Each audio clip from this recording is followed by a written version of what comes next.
Hey, this is Rob Anspach, and welcome to another edition of E-Heroes. Today, E-Heroes, and I'm honored to bring on this gentleman. He's actually, probably one of the most recognized and one of the probably in this field, one of the most powerful sales trainers that you'll probably ever get to listen to. And, so I want to bring on Ben Gay III. And, he's, for all those who are listening, please pay attention because the stories and the advice that you're going to get is probably not something that you're used to hearing, but I think it's going to stick and help you so much better. So welcome, Ben. Thank you, sir. I really appreciate that. A joy to be with you. I've looked forward to this ever since we first discussed it several months ago. I call you, and I think other people will call you, you're like a living legend because, you've practiced and also learned from a lot of the foremost experts, back in the day. But you've also taken all that information and you've created your own concepts, your own books, your own, training packages. And it's phenomenal. And you're still going at it, which is to me is incredible because, some entrepreneurs, they get to that stage that they get in their 60s, 70s, and they say, that's it, I'm done. I want to retire. I've done all I've done. To me, I've been an entrepreneur for 25 years. I can't imagine stopping what I'm doing. George Burns, the comedian, was asked once, do you plan to retire? And he said, to what? That's sort of me. When Gigi and I were first together, Gigi's my wife, I refer to her frequently. When Gigi and I were first together, that the lottery or the Powerball or whatever it is had finally come to California and had reached a really impressive number, 700 million, or I don't know what it was, but it was, even I, who am not a lottery player, thought, whoa, maybe we ought to get a ticket. So Gigi bought a ticket or two. And then she said on the way home, now, if we win, what are you going to do differently? And I said, well, I'm going to call P. Michael Hunt. He's been my financial advisor for 50 years. I'm going to call P. Michael Hunt and tell him about his new challenge and opportunity. And then I'm going to go to the office and write the next newsletter. Yeah. She said, no change. I said, I'm doing what I love now. I'm where I want to be, with whom I want to be, doing what I want to do. Quit? For what? Yeah. I think the lottery was designed to capture the hearts and minds of people that really don't have money, that don't have the ability to go out and make their own money. Yeah. And, I haven't played the lottery in, I think, 20 years. I can't imagine even winning all that kind of money. I'd rather earn it. I'll take it any way it comes, but I'm with you. It's a tax on poor people is what it is. Somebody like me might buy a ticket. I've never actually bought a ticket, but Gigi, I might stop at the convenience store and she runs in to get one. It's fun. It's like throwing a dart and seeing if you can hit the balloon or something. But beyond that, I have no illusions that we're going to win the lottery. I understand odds. Yeah. And for us, I think there's a difference because, if we did win the lottery, we would do things that are good for the society. Yep. With the money. Yet those people who do win the lottery are usually broke within 3 years because they don't know how to deal with that influx of money. Well, the problem they had when they got broke to start with is still with them. Yeah. So they've just delayed the process a little bit. It's a shame. I think when somebody wins the lottery, or some young man coming out of college gets the $30 million NFL contract, before he or she picks up a single check, they should have to go to financial school. Oh, yeah. Financial planning and so on, to protect themselves from themselves. I think also, though, they have to learn how to deal with sales. Not the fact that someone's going to try to sell them on financial services, but the difference in who to trust, who not to trust. Because there's a lot of guys out there that, paint a pretty picture, and say, and then they just take your money. And I think that's in all industries out there, not just lottery winners. But here we are now on this interview, and the sales trainings that you teach are honest, ethical ways to get people to trust you. And that I think for my listeners, one of my biggest things is building that trust. But I think it's also a lost art. The internet, social media has made everything an instant world, and people don't trust. As well they shouldn't. I'm forever being asked what the changes are in selling since I've been at a pretty high level for 52 years or something like that, 53 years now. And I go back, I'm a historian. I go back to the days of the Yankee peddler. Not much has changed at all. When the rubber hits the road, I'm not talking about little things you can pick up on the internet, an order here, an order there, what have you. But when there's significant money in play or significant decision, not much has changed since the days of the Yankee peddler. And I liken it to being, I'm a shepherd. What's changed is the sheepdogs are quicker now. Mm-hmm. When I made my first big hits in Holiday Magic Cosmetics, an MLM company that Zig Ziglar and Jimmy Rucker and I all joined on the same day in the same meeting, we used to have to invite our prospects by phone, which involved them answering the phone, get in our car, drive to their house, pick them up and bring them to the hotel room, or they didn't show. I've knocked on doors and had them answer in their bathrobe because they intended to duck out.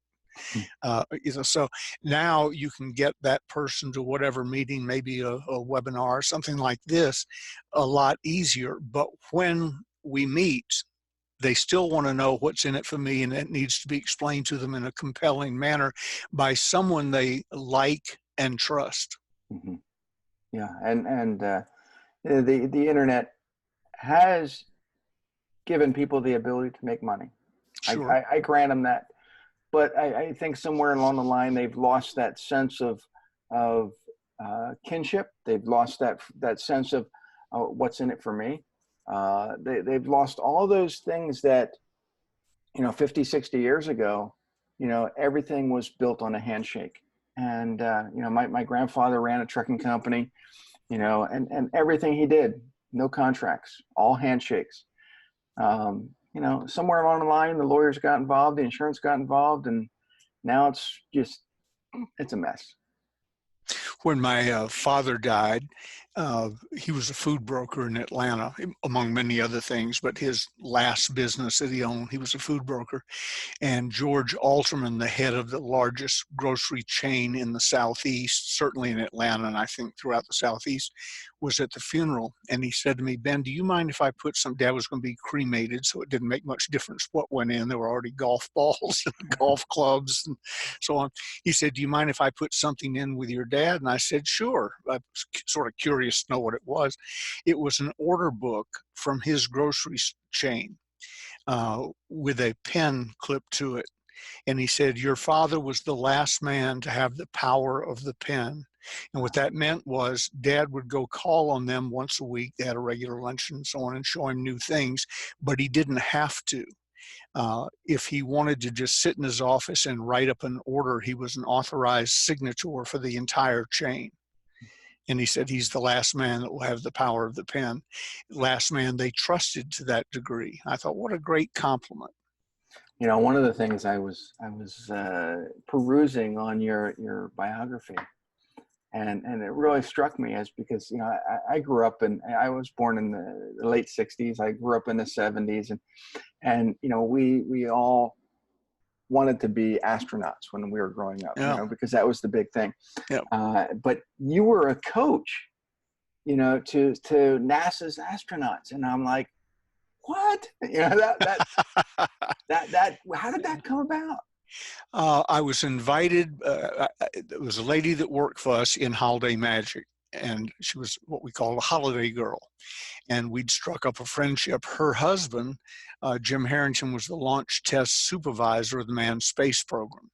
And the way it rotated, that meant he had every third by the time I got there. He started out with the old Vanguard rockets that used to rise up about 3 feet and fall over in the, in the early days.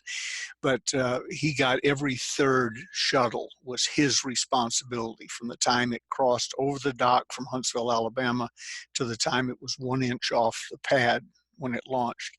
And he was having, when I agreed I would come, accepted their invitation, he threw a little backyard barbecue, and he had the crews of Apollo 15, 16, and 17 there, a lot of the ground crew and all of the astronauts. And so I went, I'm sort of like you, I went to meet the astronauts. Well, it turned out they were excited about meeting a successful young business person because they knew their career was short-lived. It had an end day, an expiration date. Mm-hmm. So we all met, and again, I didn't bring an autograph book, but I felt like I should have one with me. They brought their autograph books mentally to meet the young white millionaire. So I wound up with a bunch of them sitting around me cross-legged on the floor, wanting to know, how'd you do it? What do we do next? And so on. And somewhere during the evening, Jim Irwin said, he was the commander of Apollo 15. I was there to watch Apollo 14 take off. And but somewhere during the evening, Jim Irwin said, you're going to be our attitude coach. And the other astronauts sitting around went, yes. And so from that time on, like many things in my life, I had a great title, attitude coach for the astronauts, Apollo 15, 16, 17. That's the good news. Bad news, it didn't pay anything. I never asked for anything, but I did a lot of work with them. And then when I did my People Builders program at San Quentin State Prison, I was going to sell it to them. And then I saw all the forms I had to fill out, and it was going to take 2 years to get it approved. And I said to the warden, Warden Nelson, I said, what if I do it for free? And he said, we can start this afternoon. And he picked up his microphone and announced to the inmate population, if you're interested, blah, blah, blah, come to this room. First come, first serve. So those are two of the most interesting things I've done in my career, and neither one paid me a dime. In fact, both of them cost me a lot of money, traveling back and forth and so on. Wow, I mean that's you have some history, I tell you, but it all started out when you were younger, and you got to work with Napoleon Hill and Zig Ziglar and Dr. Maxwell Martz and some of these names that I'm throwing out to the audience may not be familiar to you because some of you guys may be millennials and haven't heard, but I reckon that you guys should all go out and pick up books on Napoleon Hill and Zig Ziglar and Dr. Maxwell Martz and even Earl Nightingale, because these were the original, masters of their fields. Think and Grow Rich by Dr. Napoleon Hill. He was my mentor, paid. I was sort of like Rodney Dangerfield, the comedian, used to kid. The family had to tie a pork chop around his neck so the dog would play with him. The owner of Holiday Magic, William Penpatrick, hired Dr. Hill to be my mentor, paid him $50,000 in 1967 dollars, wow. $50,000 a year. So that's about a little over $400,000 in today's money, and brought him to my office and gave him to me as a gift. So Dr. Hill worked for me. Technically, I was president of the company, but we worked together. And he was my mentor for the last 2.5 years of his life. So Dr. Earl Nightingale was the voice of Holiday Magic. He worked for me. Understand, I was 25 years old. I was not qualified to be president of a major international company. But somehow, through speaking ability and getting up early and staying up late and so on, I wheedled my way into that position. And at that time, everybody that was anybody in the field of sales and motivation worked with us or for us. J. Douglas Edwards, Earl Nightingale, Dr. Napoleon Hill, Dr. Norman Vincent Peale, all of the speakers and American sales masters, they were just there. So it was, somebody said, how did it feel to meet somebody? Or if you wanted to meet somebody, how'd you meet them? I said, well, generally I just had to go to the bathroom, get up out of my office and walk down the hall. And, you'd bump into those people. They were out there visiting with us or trying to sell us on something or what have you. So it was a magical time. What people don't understand with me is, you worked with Dr. Napoleon Hill. How old are you? And the answer is 77 about a week ago. Yeah. But I was 25 when Dr. Hill, who was 84, came to work for me. Zig, he and I started making big money on the same day in the same meeting in Atlanta, Georgia, September 15th, 1965.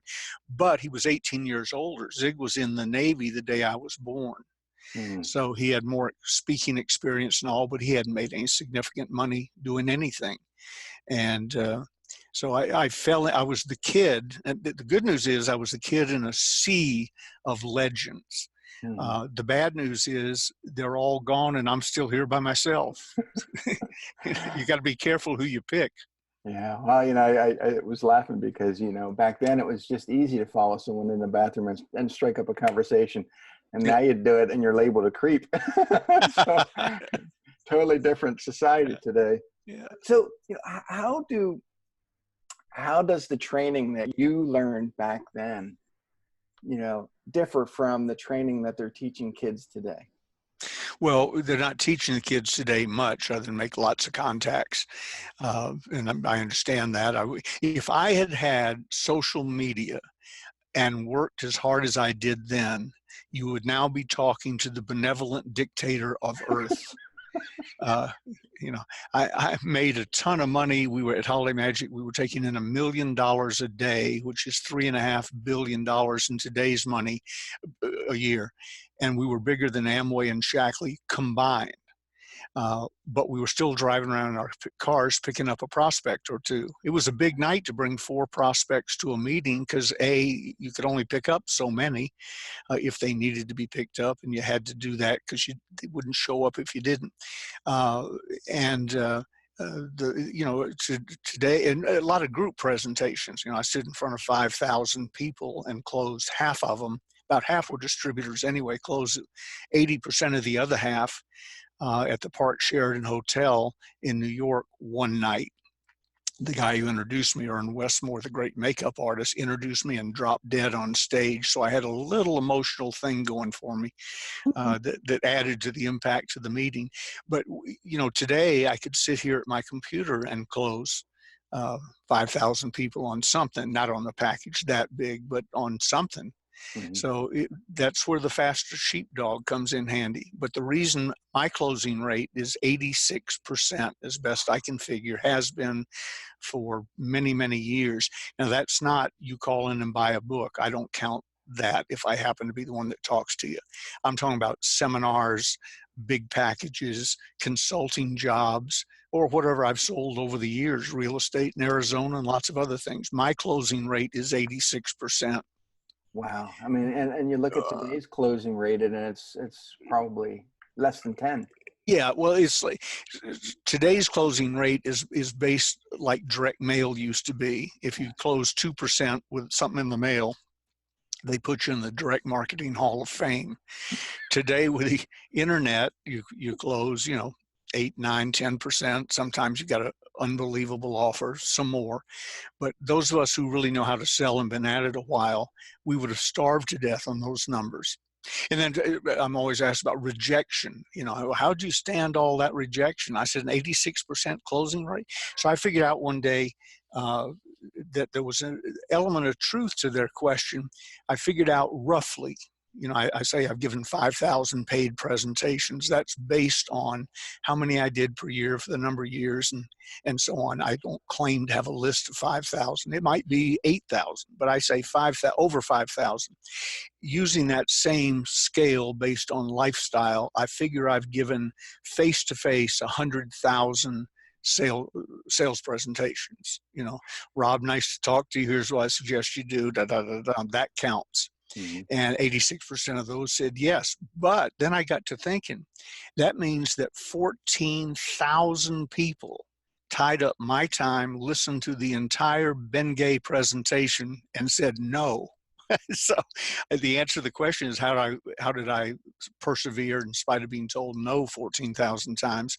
Fortunately, it was spread out. They didn't all come on one day or in 1 month. Spread out over 52 years, I was able to take them. Yeah, I mean, and I think a lot of entrepreneurs, they give up after they've been rejected too many times. And I've been an entrepreneur for over 25 years, and Yeah, rejection is a big part of sales. And sure. I think you just need to learn how to flip it, and learn from it, and continue on your day, and not let it get to you. But people don't have thick skins like they used to, and rejection hurts. And of course, I don't like hearing no myself. People say, well, you just toughed it out. I said, no, I've gone home with my head down and tail between my legs, wondering what happened. You start to ask, how did I do that? I have 24, 25 books in print on success and sales and so on, 5 that have done extremely well. Some of the others are ghostwritten. But the secret, I'm not doing a cheap commercial, but the Closers series is the best there is, as everybody knows. We sold a little over 10 million copies of part 1 when we quit counting 20 years ago. So I don't know how many we've sold now, but in the back of this book, you were asking, how did I learn how to sell? I observed, it wasn't like I went to a seminar and somebody said, paint your front door green. Aha, that's it. It was a little bit here, a little bit there, but I was brought up in the school of hard closing, which isn't my nature. I'm a Southern gentleman. I do some work with Kirby Vacuum Cleaner, and there's a joke in their company. It's become a joke. It wasn't when I got there, which was the sales presentation is not over until you have payment for the unit and or the police have been called. Well, if you ask me to get out of your house, I'm gone, or out of your office, I'm gone. So I had to figure out a way to sell that. Cary Grant said the secret of acting was not to get caught at it. Well, that's also the secret of selling. I had to figure out a way to become your close, trusted advisor quickly. And one of my little secrets is I bring up, if you've been in selling over 30 days, you've heard every objection you're ever going to hear with that particular product or service. So since I know what they're going to bring up, I do it first. Mr. Prospect, let me establish some rules so you can relax. I treat my prospects fairly, squarely, decently by the rules. Fair enough? They always say fair enough. And another little rule is I'll be straight with you and you be straight with me. Fair enough? Fair enough. Okay. So we're going to go through this and I hope you like it. And when we're done, I want a yes or a no, not a maybe. And don't tell me you have to check with your brother-in-law in Cleveland who's an accountant, because you and I know you don't have a brother-in-law in Cleveland and he's not an accountant. And we laugh, if you're selling timeshare, they call it breaking the bond as they're driving up the driveway. No matter what they say today, Ethel, we're not going to buy anything. So we're not going to commit to anything. So if you don't break that, you're out of luck. So I break all that stuff up front. Then I give a decent presentation, scripted. That's a whole different subject if we have time to get in it now or some other time. A scripted, proven, tested presentation. And then I ask them if it's fair enough. 86% of the time they say yes. A few of the 86 had another question or two. That's fine. And we handle all of that up front. So usually of the 14 out of 100 that say no to me, it's almost always not an objection as much as a condition. They don't have the money. Mm-hmm. If you don't have the money, you don't have the money. Now, if it's something that is like selling a business opportunity with Holiday Magic, we used to teach, and it's true, sufficiently inspired, just about anyone can get just about any amount of money. So the trick is to sufficiently inspire them. For instance, September 15th, 1965, when I answered that little want ad and went to meet with my sponsor, Ann Zig, and Jimmy Rucker, my running buddy, it was $91.41 to get in the business, a 1-pack. And we didn't have 9141. I was married. The reason I answered the ad was I was broke and needed more money. It said, if you know anything about marketing plans and want to make more money, dial this number. I didn't know what a marketing plan was, but need more money, I thoroughly understood. So Jimmy Rucker, greatest salesman I ever worked with, my high school running buddy, and was in that meeting with me. He was not married, so I felt free to take his check. He worked for my father also, and endorse it over to Holiday Magic so we could get our one pack and get in the business. Almost immediately, it was explained to us in the first meeting, but I must not have been paying attention. We discovered to really make any money, you had to have $2,500 to be a master distributor. Sufficiently inspired, anybody can raise just about any money. So we sold Jimmy Rucker's 1957 Chevrolet. He's still mad at me about that all these years later. And then we went to the meeting and heard the other part. It had been explained to us, but we must have missed that too. Actually, what you needed was to recruit somebody just like you who also put up $2,500 to give to your sponsor and put up a $2,500 release fee, which brought our third partner into the business, because that's like $25,000 today, to take a second on his house. So we went from, I didn't have the money to pay $91.41. I didn't have the money to pay the parking to get out of the garage where the meeting was held. I had to borrow that, $3. Unless you got something stamped from the bank upstairs, well, I wasn't a client of the bank. And if I had, I wouldn't have any money in my account, so it wouldn't make any difference. But you see, went from hearing a presentation that sufficiently inspired me to, within 10 days, putting up $5,000 plus 9141, $5,000, which is like $50,000 in today's money, from a guy who couldn't bail the car out of the garage without borrowing $3. So even broke isn't really an objection or even a condition. But if you're selling a vacuum cleaner that they could live without, if they don't have any money, you're out of luck. That's a condition. All the others you should be able to overcome with a tested, proven, powerful presentation. And having a sense of humor and knowing how to tell a story, I think, is also a plus. That comes from being a Southerner. You know, just listening to these stories is just phenomenal. Yeah. But you before we got on the call, you said, you know, remind you about this. And so I want to ask you about your Coca-Cola incident.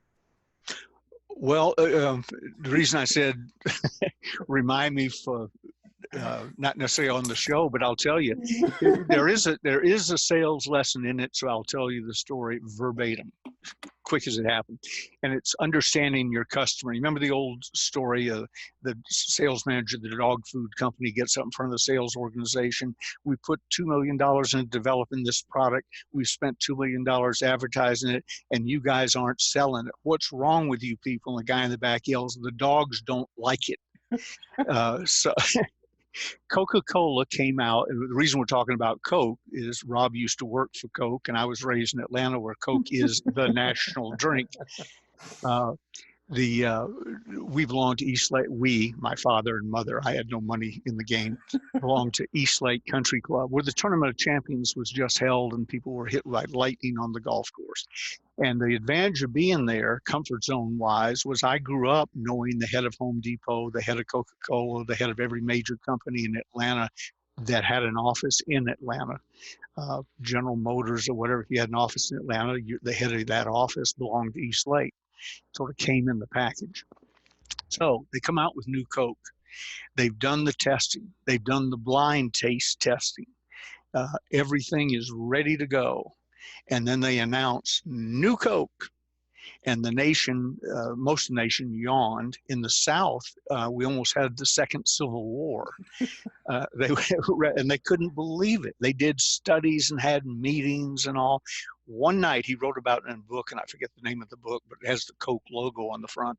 The chairman of the board of Coca-Cola is sitting in the bar in the men's grill at East Lake Country Club, waiting for his wife to join him for dinner and contemplating what the heck has gone wrong. And sitting next to him are two members that he didn't know and hadn't yet introduced himself to, and they're talking about new Coke. And so he sort of, cocked his head and started listening. Remember, the dogs don't like it. this guy, one friend said to the other, the truth is, I like it better than regular Coke. The friend said, me too. And the first guy said, but I'll never let the sons of bitches know it. They had violated, if they brought it out as an extra flavor, perhaps it would have gone along fine and be their number one seller today, but they violated the trust of the customer. They violated tradition, and it tanked much quicker than the Edsel. That's an automobile for some of your younger listeners. It tanked quicker because they violated the trust and relationship with the attorney. And the Coca-Cola guy, jumped up before cell phones, ran out in the hall, picked up the payphone and called an international meeting for 2 days later, fly in from all over the world and get here. He said, I found the problem. And that's where classic Coke came from. They brought back Coke. And that's why New Coke has died a quiet death. I was 16 years old, working my first job as a bag boy at a grocery store when that all came about, and we had so many returns on New Coke. People were so furious, and the owner of the grocery store, who is, he's the nicest guy ever, but he would gratefully take back all the sodas, and he had a big sign: if you brought this product from us, bring it back. We'll give you a full refund. We're shipping it all back to Coke. But I repeat, in blind taste tests, they liked it better. Yeah. They just didn't like it. Would be like you wake up in the morning and the government has redesigned the American flag. Put a yellow star in the middle of it and 12 stripes instead of 13, and so on. The American people would be in an uproar. That's the mistake Coke made sales-wise. It was not a product mistake. And we're tying up time in your sales thing, but real quickly, everything that Coke has, other than the original Coke, classic Coke, was designed to break the contract. It used to say that Coca-Cola bottlers on their deathbed would call their children up to the bed and say, don't let them change the contract. Because they bought the original Coke under the original contract at something like 11 cents a pound, the powder, whatever it was that the bottler got. And that could never be changed. Asa Candler had that in the original contract with all of his bottlers. But it didn't cover Diet Coke, New Coke, Fanta, Mr. Pibb, et cetera, all the other ones. So that was the reason for the additional flavors. And it's also the reason they bought up the bottlers. It was to get the contract back. Yeah, and now it's all a mess. There's Coca-Cola Enterprises and this and that, and it's what are they doing now? But how do people get a hold of you? Where do they go, and how do they get your book? Well, how they get the book, I'll give you a special way. I'd love for you to go to my website, which is bfg3.com. B as in Ben, F as in Frank, G as in gay, the numeral 3.com. When you get there, a little box will drop down, ask for your name and email so we can stay in touch. I'd love to do that, but don't order there. I'm going to send you to a special place where the books are currently on special pricing and free shipping, neither of which we will do at my website. So you go, I'll tell you how that happened in a moment. You go to stores, stores.ebay.com//Ronzoni Books, RONZONEBOOKS, Ronzoni Books. Well, Ben, how can they sell your books for less than you do and offer free shipping? Well, here's how. My wife's maiden name is Ronzoni. So what she does is she goes in the warehouse and steals books. And no one has had the nerve yet to say, Mrs. Gay, I've told them all to do it, but no one will do it. Mrs. Gay, you have to buy books, have an invoice. Don't worry about it. And she steals books, and then she feeds them into our shipping system. So first she steals the book, and then she puts it in, and I pay the shipping. So that's how come Ronzoni Books can offer special pricing and free shipping. So get it there. And I'd recommend the whole series, Closers 1, Closers 2, Closers 3, and a book that for those of you who want to know where all this stuff started, not came from, we've progressed on, but this is Sales Closing Power, a book I wrote for J. Douglas Edwards, the master sales trainer and one of my coaches. After he died, he never wrote a book, but it's true to my notes in working with him and true to his recorded seminar, Sales Closing Power. That's also available there at special price. And so that's what I would recommend. And then if you're lonely and are ready to order, you can call me. 800-248-3555, 800-248-3555. But have your credit card. I'm not lonely. And see, this is what makes Ben not only a living legend, but a true e-hero, because he's willing to share his stories with you, but he wants paid. Yeah. So make Ben happy, make Gigi happy because she's stealing the books and making money. Yeah. But go to stores.ebay.com/Ronzoni books, or go to Ben's website, BFG, the Roman numeral 3.com. Not Roman numeral, just the numeral 3. Numeral BFG, 3. yeah, BFG3.com. Good, I clarified. They'll be going somewhere else. I used to have a little sign I held up that had all that information on it, but somebody stole it. Gigi probably. Yeah, Gigi probably sold it to somebody in Lithuania.